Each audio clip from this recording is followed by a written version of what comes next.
नमस्कार साथियों, मैं एके प्रजापति आप सभी का स्वागत करता हूं हमारे यूट्यूब चैनल स्टडी कर पर। फ्रेंड्स, आप लोग देख रहे हैं आरआरबी टेक्नीशियन ग्रेड 3 के पेपर सॉल्यूशन की सीरीज, जिसमें ये 30 दिसंबर 2024 की फर्स्ट शिफ्ट का ये पेपर है ना। इससे पहले के भी कई सेट्स का सॉल्यूशन अपलोड किया, अपनी लिस्ट में जाके उसको भी देख सकते हैं।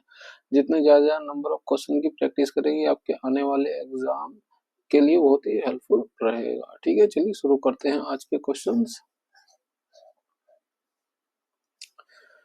केविन अपनी कक्षा में शीर्ष से 15वें और नीचे से 20वें स्थान पर है। उसकी कक्षा में कितने विद्यार्थी हैं, है ना। जब टोटल नंबर पूछा जाए और एक ही व्यक्ति के ऊपर से भी और नीचे से भी पोजीशन दे दी जाए, तो उसके लिए आप लगाइए अपर पोजीशन, लोअर पोजीशन -1। ठीक है, ऊपर से है 15वीं, नीचे से है 20वीं, -1 जोड़ेंगे कितना हो जाएगा 35। 35 में से 1 घटा देंगे हो जाएगा 34। तो उसकी रैंक है कुल कितने बच्चे हैं 34। ऑप्शन 3 हमारा करेक्ट हो जाएगा। नेक्स्ट क्वेश्चन, यदि ए का अर्थ भाग है, ए कहाँ पे यहाँ पे है, बी का अर्थ गुणा है, बी ये रहा, ठीक है, सी का अर्थ प्लस है, ये रहा प्लस हो गया, डी का अर्थ माइनस है।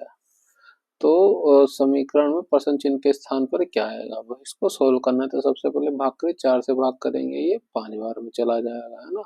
18 दूनी 36 हो जाएगा। तो 36 -5 + 15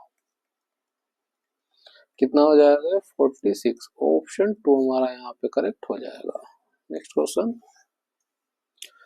3 अंकीय संख्या है 2y5, 11 से विभाज्य है, तो अंक y का मान क्या होगा। देखिए 11 से डिविजिबल है तो क्या होता है अल्टरनेट, है ना। अल्टरनेट और यानी कि जैसे 2 और 5 है ना, हम जैसे बात करें यहाँ पे ऐसे लिखें 2 1 3 4 5 इस तरह से लिख दें, तो अल्टरनेट्स का योग बाकी दूसरों के अल्टरनेट्स का या तो डिफरेंस इनका, है ना, इस अल्टरनेट का और बाकी के अल्टरनेट्स के साथ डिफरेंस या तो 0 हो, ठीक है, या फिर 11 या 11 का मल्टीपल हो।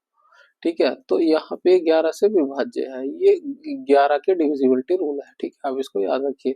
तो यहाँ इसका अल्टरनेट जोड़े तो 7 हो गया। अब 5 और 2 7 हो गया। ठीक है, तो क्या हो सकता है, अब एक डिजिट का ये 7 ही होगा, तो इसका क्या हो जाएगा डिफरेंस, क्या हो जाएगा 0। तो ये 11 से डिविजिबल है, तो y का मान क्या होगा 7। ऑप्शन 4 हमारा यहाँ पे करेक्ट हो जाएगा। नेक्स्ट क्वेश्चन, यदि ए बी बराबर k+3, बी सी बराबर 2k और ए सी बराबर 5k-5 है, तो k के किस मान के लिए बी ए बी पर स्थित है। मान लीजिए कोई रेखा है, ये इस तरह की है ना, ए सी रेखा है जिस पर बी कहीं स्थित है। ठीक है, तो क्या लिख सकते हैं ए सी, है ना, ये कुल ए सी बराबर क्या लिख सकते हैं, ये बी पॉइंट हो गया A B plus B C भी लिख सकते हैं उसे।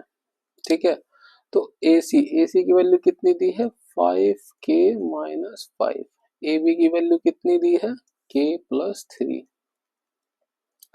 और बी सी की वैल्यू कितनी दी है 2k।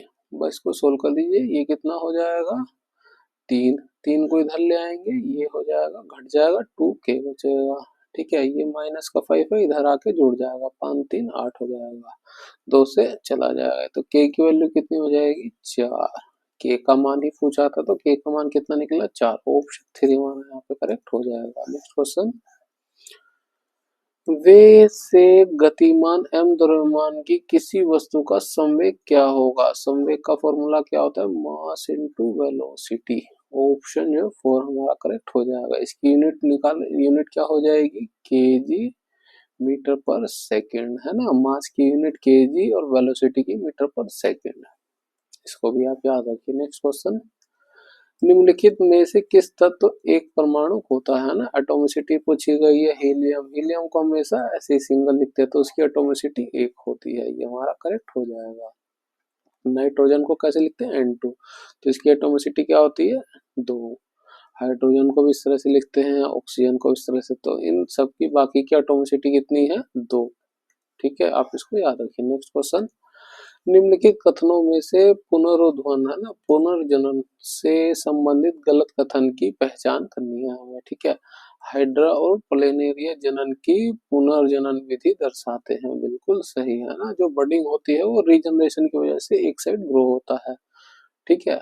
तो ये बात तो बिल्कुल सही है। पुनर्जनन के लिए विशेष कोशिका जिम्मेदार होती है, बिल्कुल सही। ये जो है विशेषीकृत कोशिका तेजी से गुणन करते हैं और बड़ी संख्या में नई कोशिकाएं उत्पन्न करती हैं। ये बात भी बिल्कुल सही है। पूछा गया गलत कथन, तो चौथा तो वैसे ही गलत होगा, यही हमारा आंसर हो जाएगा। अमीबा पुनर्जनन प्रदर्शित करता है, नहीं, अमीबा पुनर्जनन प्रदर्शित नहीं करता है, अमीबा में द्विखंडन होता है,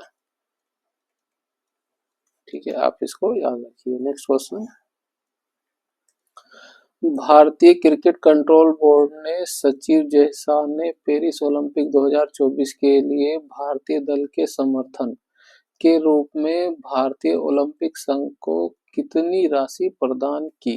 करी है 8.5 करोड़। नेक्स्ट क्वेश्चन, एक स्कैनर का मूल्य एक प्रिंटर के मूल्य से 7,000 कम है ना। स्कैनर का मूल्य प्रिंटर के मूल्य से 7,000 कम है, यानी प्रिंटर का मूल्य ज्यादा होगा। प्रिंटर माइनस स्कैनर का मूल्य कितना है? 7,000, है ना। यहाँ पे क्या है, स्कैनर का मूल्य प्रिंटर के मूल्य से 7,000 कम है, ठीक है। तो हमने इसको सिंप्लीफाई कर दिया ना, ये माइनस को कॉमन ले लेंगे तो p माइनस एस हो जाएगा, और यहाँ पे माइनस कॉमन तो माइनस से माइनस कैंसिल हो जाएगा, तो यानी p है ना, प्रिंटर का मूल्य ज्यादा हुआ। प्रिंटर में से जो है स्कैनर का मूल्य घटाएंगे तो डिफरेंस आएगा 7,000 का, ठीक है। यदि प्रिंटर का मूल्य स्कैनर के मूल्य से दोगुना हो तो प्रिंटर का मूल्य जो है स्कैनर के मूल्य का दुगुना है, तो स्कैनर का मूल्य पूछा गया कितना होगा। तो p की वैल्यू है 2s, यहाँ रख देंगे 2s माइनस एस बराबर 7,000, तो कितना हो गया ये s बराबर 7,000। स्कैनर की वैल्यू कितनी है? 7,000। स्कैनर का ही मूल्य पूछा गया, तो ऑप्शन 2 हमारा यहाँ पे करेक्ट हो जाएगा। नेक्स्ट क्वेश्चन, दी गई श्रृंखला को देखिए और नीचे दिए गए प्रश्न का उत्तर दीजिए। और सभी संख्याएं केवल एक अंक की हैं, सभी गिनती केवल बाएं से दाएं की जानी है, ठीक है। क्या कहा गया? उपरोक्त श्रृंखला में ऐसे कितने विषम अंक हैं? ऐसे कितने विषम अंक है जिनमें से प्रत्येक के ठीक पहले सम अंक है? विषम से पहले है सम अंक, वो ठीक बाद में एक विषम अंक है, ठीक है। तो हमें इस तरह का हमें 3 जोड़ा देखना जिसमें पहला सम हो और उसके बाद 2 विषम आए। तो सम के बाद 2 विषम नहीं आ रहा, सम के बाद यहाँ पे 2 विषम हमें मिल रहा है। अगला देखिए, सम सम आ गया, सम के बाद 2 विषम नहीं मिल रहा, सम के बाद 2 विषम नहीं, सम के बाद 2 विषम यहाँ नहीं हो रहा है, सम के बाद 2 विषम यहाँ नहीं मिल रहा है, सम के बाद 2 विषम यहाँ पे मिल रहा है, एक हमें एक यहाँ पे मिल गया था। आगे चेक करें, सम के बाद 2 विषम, ये भी हो गया। सम सम के बाद 2 विषम, यहाँ पे भी हो गया। सम सम के बाद 2 विषम, ये भी हो गया।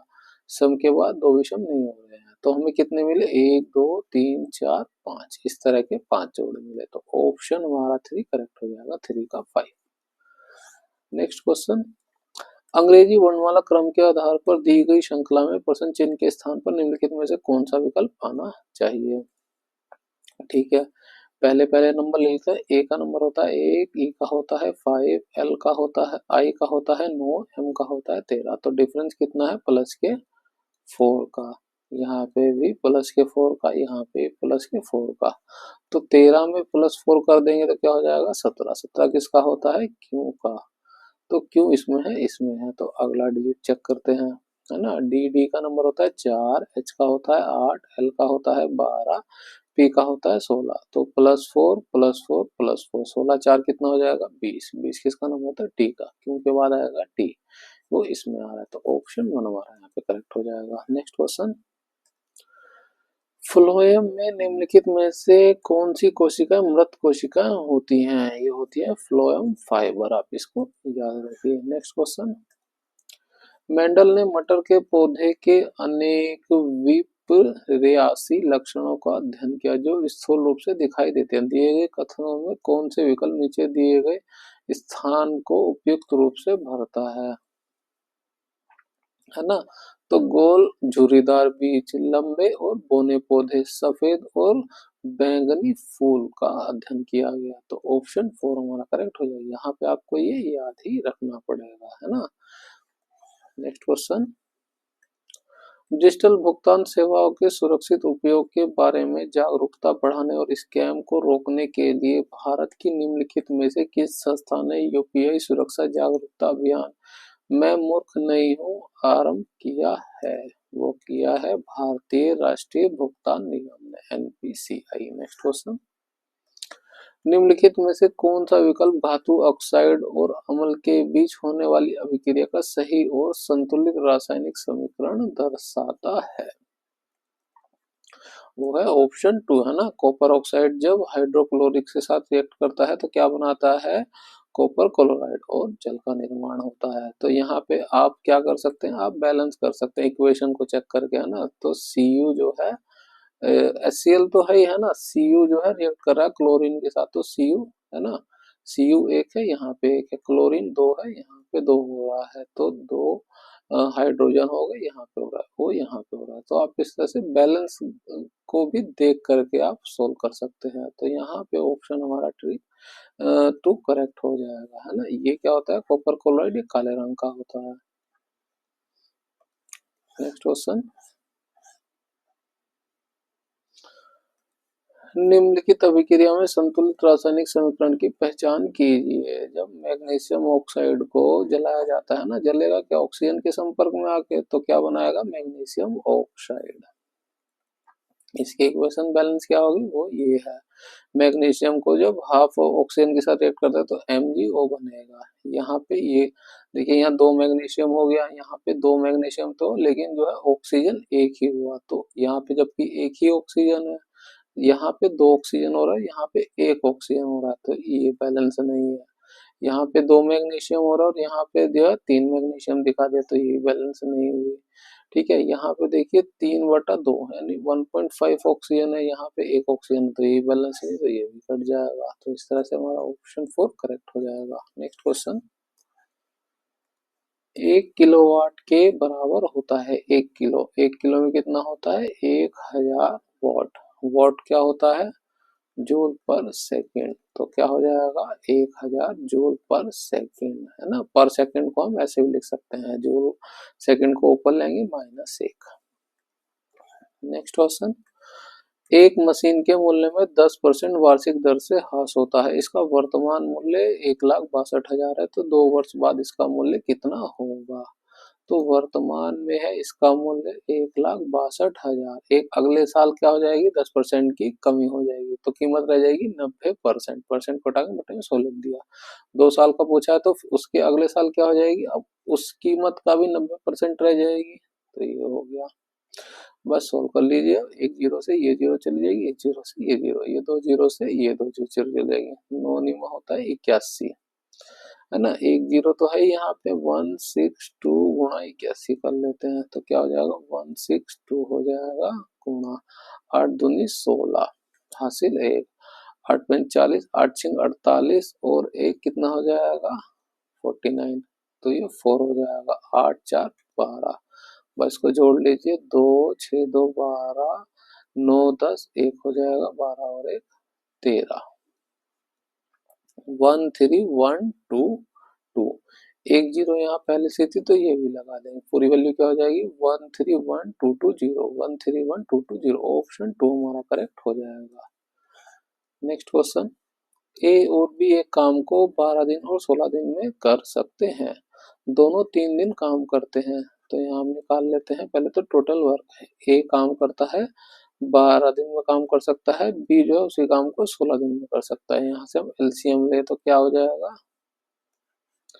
एलसीएम आएगा 48, 12 से 4 बार में, 16 से 3 बार में चला जाएगा। अब दोनों 3 दिन तक काम करते हैं, तो दोनों की एक दिन की एफिशिएंसी है 4 और 3 दिन 7, है ना। तो 7 एफिशिएंसी होगी, 3 दिन तक काम करते हैं। 3 दिन में कितना काम करेंगे? 21। टोटल काम कितना है? 48। ये जो एलसीएम जाता है टोटल एक काम है, तो इसमें से 21 काम घटा देंगे, बचा कितना? 27 काम अभी बचा है। फिर क्या रहा है कि एक काम छोड़ देता है ना, एक काम छोड़ के चला जाता है, अभी तक दोनों ने साथ में काम किया ए और बी ने, अब ए चला गया, अब काम कौन करेगा? बी। बी शेष काम करने में कितना समय लेगा? शेष काम को करने में कितना समय लगेगा? बी की एफिशिएंसी कितनी है? 3। बचा कितना काम है? 27, और हो जाए 3 से भाग कर देंगे, 3 से 9 बार में चला जाएगा। तो शेष काम करने में कितना समय लगेगा? 9 दिन का। ऑप्शन 4 हमारा यहाँ पे करेक्ट हो जाएगा। नेक्स्ट क्वेश्चन, दाब का मात्रक क्या है? दाब का मात्रक होता है न्यूटन पर मीटर स्क्वायर, है ना। इसको ऊपर लेकर लिखिए तो क्या हो जाएगा? न्यूटन मीटर का -2। नेक्स्ट क्वेश्चन,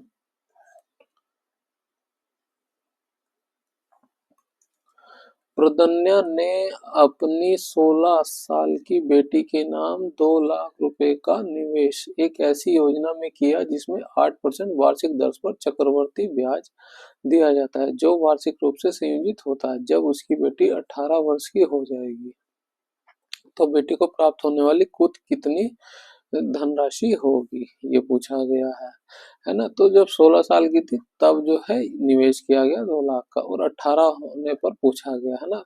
तो 2 साल तक उसे जो है ब्याज मिलेगा, ब्याज मिलेगा चक्रवर्ती, है ना। 2 साल के लिए हम टेबल बनाएंगे इस तरह से, ये 2 साल की टेबल होते हैं, ये पहले साल का होता है, ये दूसरे साल का। ठीक है, ये जो कॉलम होता है ये वाला, ये होता है एस आई, और ये होता है सी आई माइनस एस आई का डिफरेंस, और ये पूरे का पूरा सी आई का होता है। तो हम 2 लाख का 8% निकालें, 2 लाख का 8% कितना हो जाएगा? ये 2 जीरो से ये 2 जीरो चली जाएगी, 8 दूनी 16,000। ठीक है, अब ऐसा ही क्या होता है, हर साल सेम ही रहता है, तो अगले साल भी 16,000 रुपए का ब्याज मिलेगा, है ना।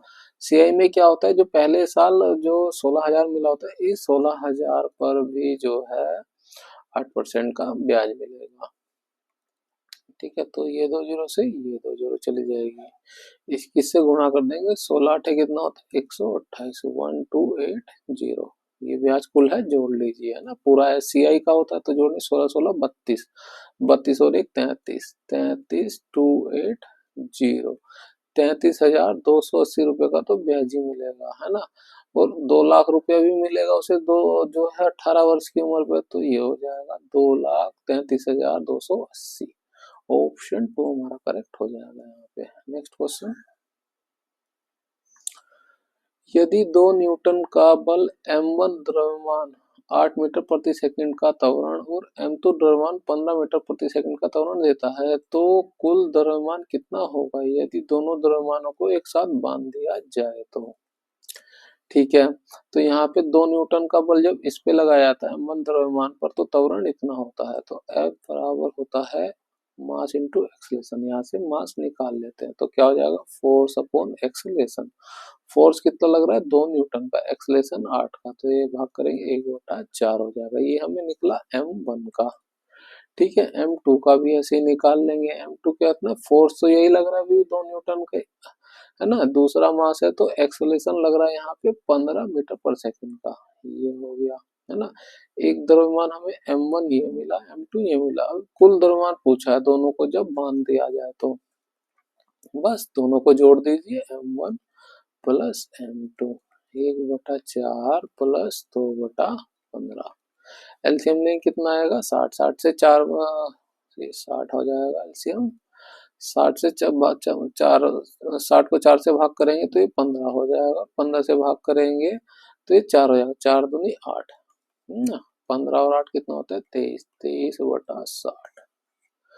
ऑप्शन जो है हमारा 1 करेक्ट हो जाएगा, 23/60 kg। नेक्स्ट क्वेश्चन, निम्नलिखित में से किस यौगिक का उपयोग प्रति अम्ल के रूप में किया जाता है? वो होता है मैग्नीशियम हाइड्रोक्साइड, है ना। इसे मिल्क ऑफ मैग्नीशिया भी कहा जाता है। नेक्स्ट क्वेश्चन, ए और बी किसी कार्य को 2 दिन में पूरा करते हैं, ए और बी किसी कार्य को 2 दिन में पूरा करते हैं, यदि ए अकेले उस कार्य को 4 दिन में कर सकता है, ए अकेला उस कार्य को 4 दिन में पूरा कर सकता है, तो एलसीएम ले तो क्या हो जाएगा, 4 हो जाएगा, है ना। 2 से भाग करें 2 बार में, 4 से भाग करेंगे 1, एक आ जाएगा, है ना। तो ये जो आई एफिशिएंसी आया टोटल वर्क। ठीक है, ए की एफिशिएंसी है एक और दोनों की एफिशिएंसी थी दो, तो बी की एफिशिएंसी एक हो जाएगी। ठीक है, क्या कह रहा है, बी अकेले उसी कार्य का 17 गुना, कार्य था ये, उसका 17 गुना कर दिया कार्य, अब कितने दिन में पूरा करेगा बी, है ना। बी की एफिशिएंसी कितनी है एक, तो एक से भाग कर देंगे। 17 दूनी कितना होता है, 17 दूनी 34, 34 दूनी 68, 68 दिन का समय लगेगा 17 गुना काम को करने में। नेक्स्ट क्वेश्चन, आई धारा प्रवाहित होने वाले प्रतिरोध आर के प्रतिरोधक द्वारा प्रयोग की गई विद्युत शक्ति क्या होगी, है ना।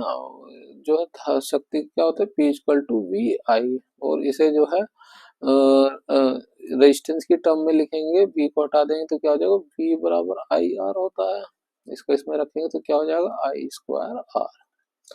ऑप्शन 3 हमारा यहाँ पे करेक्ट हो जाएगा। नेक्स्ट क्वेश्चन, यदि ए का अर्थ भाग है, ये रहा भाग, लगे हाथ भाग भी देते हैं ना, बी का अर्थ गुणा है, ये गुणा हो गई, तो 13 से भाग करेंगे तो ये 6 बार में चला जाएगा और 15 छिका हो जाएगा 90, तो यहाँ तक की वैल्यू हो गई 90। ठीक है, डी, डी का अर्थ है माइनस, तो माइनस 20, सी का अर्थ है प्लस, प्लस का 30, कितना हो जाएगा ये 10, प्लस का 90 प्लस 10 कितना हो जाएगा ये 100। ऑप्शन 3 हमारा करेक्ट हो जाएगा। नेक्स्ट क्वेश्चन, निम्नलिखित में से किस कोशिका में जो है दुमाशय और तंत्रिकाक्ष होते हैं, है ना। एक्सोन और डेंड्रिक्स किस में होते हैं, तंत्रिका कोशिका में होती हैं, आप इसको याद रखिए। व्हाइट ब्लड सेल्स, है ना, श्वेत रुधिर कणिकाएं क्या काम करती हैं, संक्रमण के विरुद्ध कार्य करती हैं, है ना। लाल रेड ब्लड सेल्स क्या काम करते हैं, ये ऑक्सीजन को कैरी करते हैं। नेक्स्ट क्वेश्चन, किण्वन के प्रक्रम में शर्करा को निम्नलिखित में से किस यौगिक में परिवर्तित किया जाता है, वो क्या कहता है, एथेनॉल। आप इसको याद रखिए, इसका फॉर्मूला क्या होता है, C2H5OH। मीथेन, मीथेन का फॉर्मूला क्या होता है, CH3OH। ठीक है, एथेनोइक, एथेनोइक का फॉर्मूला क्या होता है, ये होता है CH3COOH। एथीन, एथीन का फॉर्मूला क्या होता है, C2H4। आप इसको याद रखिए, है ना। एथीन, एथीन का केमिकल फॉर्म सूत्र क्या होता है, CnH2n, है ना। और एथ, एथ का मतलब दो, है ना, कार्बन है दो, तो दो फॉर्मूला रखें, एन की वैल्यू 2 मिल गई, 2 दूनी 4। अब इससे से निकाल सकते हैं, एथेनोइक एसिड का फॉर्मूला ये होता है ना, एथ बोल दिया तो कार्बन होता है दो, एक कार्बन यहाँ एक ही हो गया। नेक्स्ट क्वेश्चन, एथेनोइक को जो है 443 डिग्री पर अधिक के सांद्र, है ना, एक्सेसिव कंट्रेशन सल्फ्यूरिक अम्ल के साथ गर्म करने पर निम्नलिखित में से क्या प्राप्त होता है। एथेनॉल का फॉर्मूला क्या होता है, C2H5OH। जब इसे सल्फ्यूरिक अम्ल के साथ गर्म करते हैं तो ये डिहाइड्रेटिंग एजेंट का काम करता है ना। तो क्या होता है, C2H4 का निर्माण होता है, और जो इसमें से बचता है ये H2 हो गया, तो गर्म करने पे निकल जाता है ना, क्योंकि ये डिहाइड्रेटिंग एजेंट का काम कर रहा है। तो कि ये क्या होता है, यहाँ पे भी लिखा था, ये होता है एथीन, है ना। एथीन का फॉर्मूला क्या है, C2H2, तो जब गर्म करते हैं C2H5 में से H2O तो निकल जाता है, C2H4 बचता है, जो होता है एथीन। नेक्स्ट क्वेश्चन, परागकण से निकलकर अंडाशय तक पहुंचने वाली नली किसके माध्यम से होकर गुजरती है, वो होती है वर्तिकाग्र से। ये बना दें,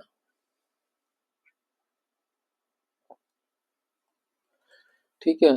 तो परागकण से निकलकर, तो यहाँ स्टिग्मा है ना, ये पोर्शन होता है स्टिग्मा, ये होता है स्टाइल, और ये होता है ओवरी। ठीक है, तो परागकण, परागकण कहाँ, यहाँ पे पहुंचते हैं जब जो है एंथर, है ना, एंथर के जो कण होते हैं वो यहाँ पहुंचते हैं, तो परागण की क्रिया होती है ना। ठीक है, और जब परागण जो है यहाँ ओवरी स्टाइल से होते हुए ओवरी पे पहुंच जाता है ना। पूछा कहा क्या कहा जा रहा है, परागण से निकल, परागकण से निकलकर अंडाशय तक, है ना, यहाँ से निकलकर अंडाशय तक पहुंचने की वाली नली, ये वाली नली, ये नली, इस नली की क्या कहा जाता है, वो होता है स्टाइल, है ना, वर्तिका। तो आप इसको याद रखिए।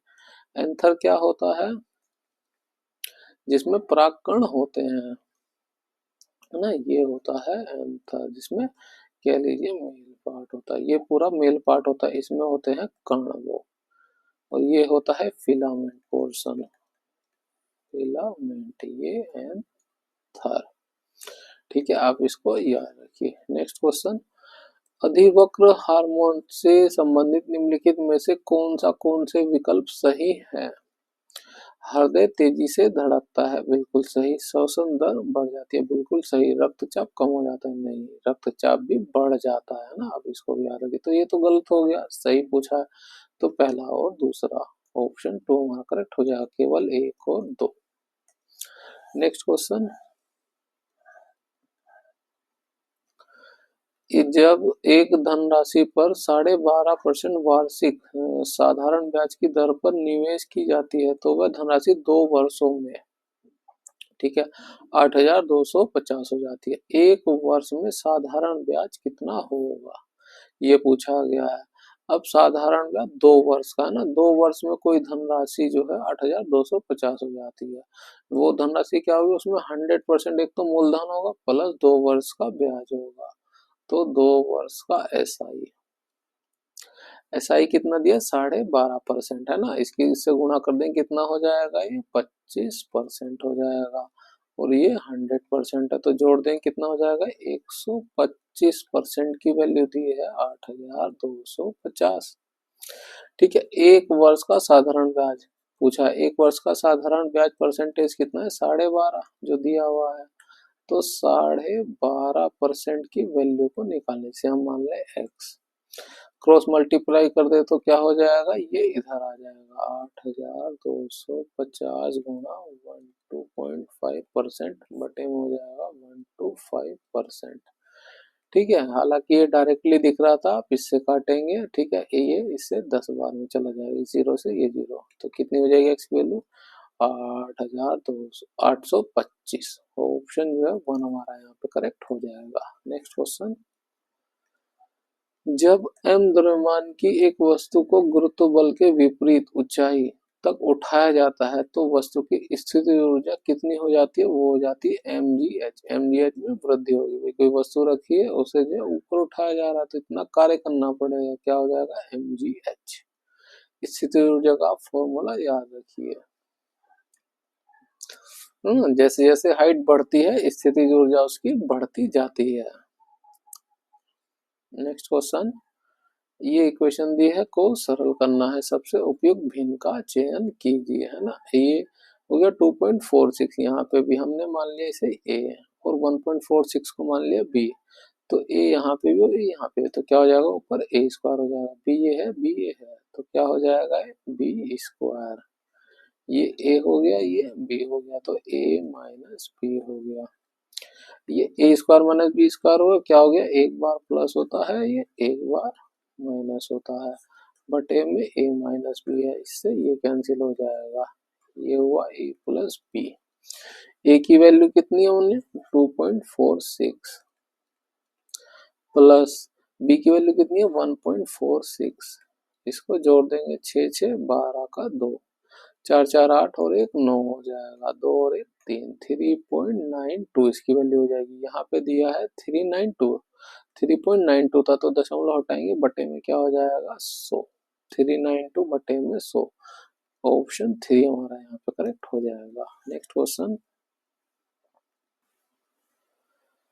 45, 78 और 117 का एचसीएफ ज्ञात कीजिए। एचसीएफ वो highest value, highest common factor जो इन सभी को डिवाइड कर दे। अब 3 से भाग करें तो 3 से ये डिवाइड हो जाएगा, ये डिवाइड हो जाएगा, ये डिवाइड हो जाएगा। क्या 7 से डिविजिबल होगा ये नहीं, 7 से 35 नहीं, 45 नहीं डिविजिबल होगा ना, वो कॉमन वैल्यू जो इन सबको डिवाइड करे, है ना।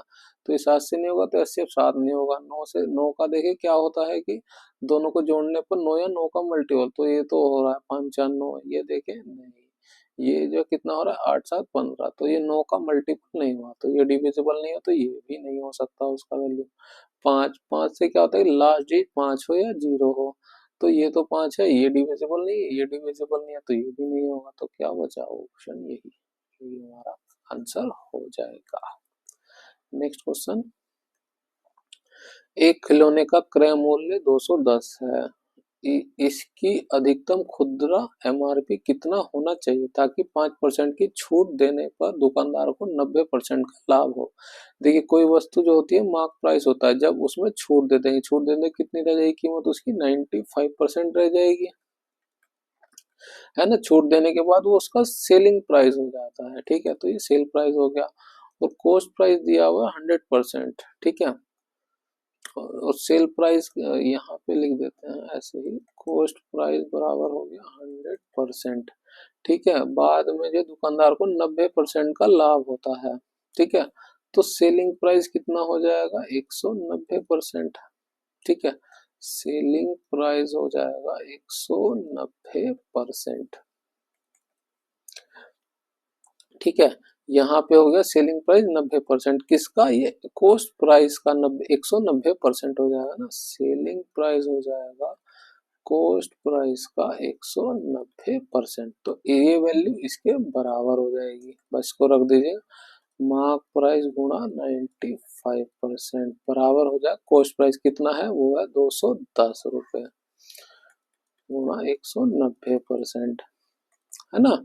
किसी वैल्यू जो कॉस्ट प्राइस में जो है उसको जो है प्रॉफिट या लॉस को जोड़ दें, ऐड कर दें, तो वो उसका सेलिंग प्राइस हो जाता है, आप इस बात को याद रखिए जो बराबर है इसके, है ना। तो सेलिंग प्राइस दोनों जगह हो गया, दोनों वैल्यू बराबर हो गई, तो मार्क पर हमने इसको और इसको एक दूसरे के बराबर लिख दिया, ठीक है। अब ये 95% जो है इसका दोगुना होगा तो 2 बार में चला जाएगा, इसकी गुणा कर देंगे तो हमें मार्क प्राइस मिल जाएगा, कितना हो जाएगा 420, ऑप्शन 2 हमारा यहाँ पे करेक्ट हो जाएगा। नेक्स्ट क्वेश्चन, नवंबर 2024 में केंद्रीय मंत्रिमंडल ने निम्नलिखित में से कई नई केंद्रीय क्षेत्र योजनाओं को मंजूरी दी जिसका लक्ष्य भारत सरकार द्वारा 75% क्रेडिट गारंटी के साथ 7.5 लाख तक का शिक्षा ऋण प्रदान करके मेधावी विद्यार्थियों को वित्तीय सहायता प्रदान करना है, वो है PM Vidya Lakshmi.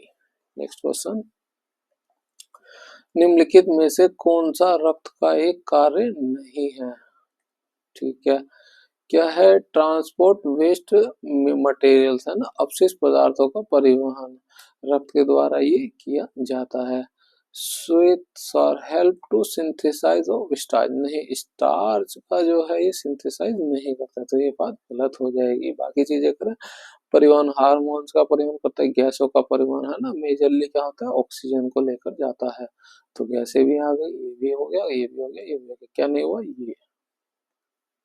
Next question, निम्नलिखित संख्याओं और प्रतीक की श्रृंखला को देखिए, नीचे दिए गए प्रश्न का उत्तर दीजिए। संख्याओं और प्रतीकों की गिनती केवल बाएं से दाएं ओर की जानी है, यदि उपरोक्त श्रृंखला में से सभी प्रतीकों को हटा दिए तो श्रृंखला में कौन सी संख्या दाएं से पांचवी होगी, तो हम जो है प्रतीकों को हटा हुआ मान के चलते हैं, तो दाएं से 5 हुआ, पहला दूसरा तीसरा चौथा पांचवा, पांचवा क्या हो गया 1, ऑप्शन 2 का एक करेक्ट हो जाएगा। नेक्स्ट क्वेश्चन, यदि शब्द पेंटर के प्रत्येक स्वर को अंग्रेजी वर्णमाला क्रम में उसके बाद वाले व्यंजन से बदल जाए, है ना, वोवल में हम एक जोड़ दें तो वो कॉन्सोनेंट बन जाएगा, ठीक है, तो व्यंजन में बदल जाएगा, और प्रत्येक व्यंजन को अंग्रेजी वर्णमाला क्रम में उसके ठीक बाद वाले स्वर में बदल दिया जाए ना, कॉन्सोनेंट को जो है उसके नेक्स्ट वाले वोवल से बदल दिया जाए, तो इस प्रकार बने अक्षर समूह में नए समूह में निम्नलिखित में से कौन सा अक्षर 3 बार आएगा, ये पूछा गया है, ठीक है। तो सबसे पहले वोवल्स को देख लेते हैं, ए हो गया, आई हो गया, ई हो गया, इसको +1 कर देंगे तो कॉन्सोनेंट हो जाएगा, ए का क्या हो जाएगा बी, आई का हो जाएगा जे, ई का हो जाएगा एफ, ठीक है। अब कॉन्सोनेंट पी, पी का जो है अगला वोवल्स क्या होगा, पी का अगला वोवल्स हो जाएगा यू, ठीक है। एन, एन का अगला वोवल क्या होगा ओ होगा, ठीक है, टी का वोवल अगला क्या होगा, यू होगा। आर का अगला वोवल क्या होगा, यू होगा, है ना। कॉन्सोनेंट को हमें यू अगले वोवल पर ले जाना था, तो कौन सा अक्षर 3 बार आया, वो आया यू। ऑप्शन 1 हमारा यहाँ पे करेक्ट हो जाएगा। नेक्स्ट क्वेश्चन, नवंबर 2024 में सिडबी ने क्षमता निर्माण, ऋण सुविधाएं और ज्ञान साझाकरण के माध्यम से एमएसएमईएस का समर्थन देने के लिए सहयोग को मजबूत करने के लिए निम्नलिखित में से किसके साथ एक समझौता ज्ञापन पर हस्ताक्षर किए, वो है पिन्या इंडस्ट्री एसोसिएशन। ऑप्शन 2 हमारा यहाँ पे करेक्ट हो जाएगा, है ना। करंट अफेयर्स क्वेश्चन बहुत रेयरली रिपीट होते हैं, तो आप इस पे ज्यादा फोकस नहीं करें। नेक्स्ट क्वेश्चन, निम्नलिखित में से किसने अगस्त 2024 को विशेष कार्य अधिकारी के रूप में पदभार ग्रहण किया, वो है राजेश कुमार सिंह। नेक्स्ट क्वेश्चन, पृथ्वी की सतह से h ऊंचाई तक उठाई गई m द्रव्यमान की एक वस्तु की गुरुत्वाकर्षण स्थित ऊर्जा को निम्नलिखित में से किस रूप में व्यक्त किया जाता है, अभी हमने डिस्कस किया, होता है mg। जीती से इसमें क्या होता है, h, है ना। जैसे जैसे हाइट बढ़ेगी उसकी स्थितिज ऊर्जा बढ़ेगी, तो ऑप्शन 3 हमारा करेक्ट हो जाएगा। नेक्स्ट क्वेश्चन,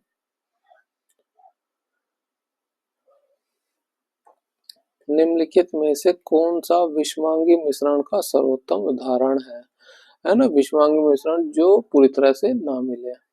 अब देखिए, पानी में नमक डाल देंगे तो पूरी तरह से मिल जाएगा, तो एक समांगी मिश्रण हो जाएगा, है ना। आयरन क्लोराइड और लोह चूर्ण क्या हर जगह पे पूरी तरह से मिल जाता है, नहीं, तो ये बात गलत हो जाएगी। कॉपर सल्फेट मिलियन ये पूरी तरह से समांगी मिश्रण है। पानी में चीनी ये भी समांगी मिश्रण है, ये नहीं है, तो यही हमारा आंसर हो जाएगा। Next question, plaster of Paris में जल के कितने अणु होते हैं, वो होते हैं आधा। इसका फॉर्मूला क्या होता है, CaSO4 हाफ H2O। तो जल का अणु कितना है, आधा। नेक्स्ट क्वेश्चन, नीचे दिए गए कथनों और निष्कर्षों को ध्यानपूर्वक पढ़िए। आपको मानना है कि दिए गए कथन सत्य हैं, चाहे वे सामान्य ज्ञात तत्वों से अलग प्रतीत हो। निश्चय करना है कि कौन से तार्किक रूप से दिए गए कथनों के अनुसार है। कथन क्या है, कुछ टैबलेट लैपटॉप हैं, तो कुछ टैबलेट जो है लैपटॉप है, ये होगा लैपटॉप। ठीक है, सभी लैपटॉप डेस्कटॉप हैं, सभी लैपटॉप जो है डेस्कटॉप हैं, ये हो गया। निष्कर्ष क्या निकला, कुछ डेस्कटॉप लैप टैबलेट हैं, कुछ डेस्कटॉप टैबलेट हैं, ये कुछ सर्कल इसमें आ रहा है, तो ये स्टेटमेंट बिल्कुल सही है। दूसरा क्या है निष्कर्ष, कोई डेस्कटॉप जो है टैबलेट नहीं है, कोई डेस्कटॉप टैबलेट है ना, कुछ डेस्कटॉप टैबलेट हो रहा है, तो कोई वाली बात गलत हो जाएगी। क्यों, अगर पॉजिटिव स्टेटमेंट दी है तो उससे हमेशा पॉजिटिव स्टेटमेंट ड्रिवन होते हैं, नेगेटिव स्टेटमेंट वो गलत हो जाती है। तो निष्कर्ष क्या हो जाएगा, केवल एक। आंसर क्या हो जाएगा हमारा, ऑप्शन 4 का निष्कर्ष एक कथनों के अनुसार है। नेक्स्ट क्वेश्चन, अमित और अमिता की वर्तमान आयु के बीच का अनुपात 7:5 है, तो ये 7x हो जाएगा, ये 5x हो जाएगा। 5 वर्ष पहले अमित की आयु वर्तमान में कितनी है, 7x, तो 5 वर्ष पहले कितनी हो जाएगी, -5, है ना, 5 वर्ष पहले। और 5 वर्ष बाद अमिता की आयु, है ना, अमिता की आयु के बीच का अनुपात 1:1 है, तो ये हो अमिता की आयु कितनी है, 5x, 5 वर्ष बाद, तो 5 वर्ष इसमें जुड़ जाएगा। इन दोनों का रेशो कितना दिया है, 1:1, बस क्रॉस मल्टीप्लाई कर देंगे तो क्या हो जाएगा, 7x - 5 बराबर 5x प्लस का 5। इसको इधर लेंगे तो माइनस का हो जाएगा, घट जाए, कितना हो जाएगा 2x। इसको इधर लेंगे 10, हम भाग कर देंगे, x की वैल्यू आ गई 5। ठीक है, 5 वर्ष बाद अमित की आयु और 5 वर्ष पहले अमिता की आयु का अनुपात क्या होगा, ये पूछा गया। तो यहाँ पे वर्तमान आयु निकाल लेते हैं कितनी है, अमित की, है ना, ये अमित हो गया, इसे हमने ए से, अमिता की आयु AM, तो 7x है तो 7×5 = 35, x की वैल्यू 5 है तो 7×5 = 35 और 5×5 = 25। ये इनकी जो वर्तमान आयु आई क्या कह रहा है 5 वर्ष बाद अमित की आयु, 5 वर्ष बाद अमित की आयु और 5 वर्ष पहले अमिता की आयु के बीच का अनुपात कितना है। तो 5 वर्ष बाद अमित की आयु कितनी हो जाएगी 40, क्यों 5 साल बड़ा हो जाएगा। और 5 वर्ष पहले 5 वर्ष कम हो जाएगी, ये हो जाएगा 20 का रेशो पूछा गया है। तो इनका रेशो निकाले तो क्या हो जाएगा 0 से ये 0 चला जाएगा, 2 से ये 2 बार, तो 2:1 हो जाएगा। ऑप्शन 1 हमारा यहाँ पे करेक्ट हो जाएगा। नेक्स्ट क्वेश्चन, सार्वभौमिक गुरुत्वाकर्षण स्थिरांक का मान क्या होता है। ये होता है 6.7 × 10⁻⁻11 newton per metre square KG square. Next question, यदि किसी घन का आयतन जो है 729 सेंटीमीटर क्यूब है तो घन के आयतन का फॉर्मूला क्या होता है, ए की क्यूब होता है, जो दे दिया बराबर 7 to 9। तो यहाँ से ए की वैल्यू निकाले तो कितना हो जाएगा 9, है ना, क्यों 9 का क्यूब 7 to 9 होता है। तो घन के मुख्य विकर्ण की माप ज्ञात कीजिए। विकर्ण की माप क्या आएगी, ये फॉर्मूला क्या होता है उसका होता है ये a√3। ठीक है, घन के विकर्ण की माप का फॉर्मूला होता है a√3। ए कितना मिला 9√3 हो जाएगा उसकी वैल्यू। तो ऑप्शन 1 हमारा यहाँ पे करेक्ट हो जाएगा। नेक्स्ट क्वेश्चन, निम्नलिखित में से कौन सा ऑक्साइड उभयधर्मी प्रकृति का होता है। उभयधर्मी प्रकृति का कौन होता है, एल्युमिनियम ऑक्साइड। ठीक है, आप इसको याद रखिए। ऑप्शन 1 हमारा करेक्ट हो जाएगा। और क्या होता है जिंक ऑक्साइड, और क्या होता है लेड ऑक्साइड, और क्या होता है टिन ऑक्साइड। आप इनको भी याद रखिए। ठीक है फ्रेंड्स, यहाँ पर हमारा पार्ट 1 कंप्लीट होता है, जिसमें हमने 1 से लेकर के 50 क्वेश्चन डिस्कस किए। इससे पहले के भी कई सेट्स का सोल्यूशन अपलोड किया हुआ है, आप प्ले लिस्ट में जाके उसको भी देख सकते हैं। जितने ज़्यादा नंबर ऑफ क्वेश्चन की प्रैक्टिस करेंगे आपके आने वाले एग्जामों के लिए बहुत ही हेल्पफुल होगा। पीडीएफ के लिए आप हमारे टेलीग्राम चैनल स्टडी कर्व को भी ज्वाइन कर सकते हैं। ठीक है, मिलते हैं आपसे अगली वीडियो में। Thank you. इस वीडियो को लाइक करें, शेयर करें और सब्सक्राइब करें हमारे चैनल को इसी तरह की वीडियो के लिए। Thank you.